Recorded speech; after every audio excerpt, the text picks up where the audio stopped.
इहा राज हमार चलल बाया हमारे ही चली।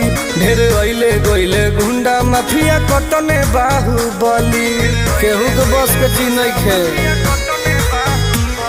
इहा राज हमार चलल बाया हमारे ही चली। ढेर अइले गइले गुंडा माफिया कटने बाहुबली, मार के गोली बंद कदम बोली हरदम ला सुता दे।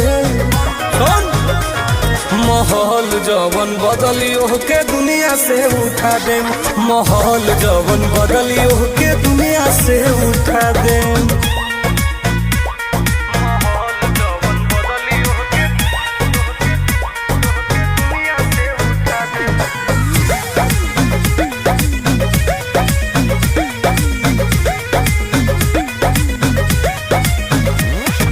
पुलिस प्रशासन सरकार बा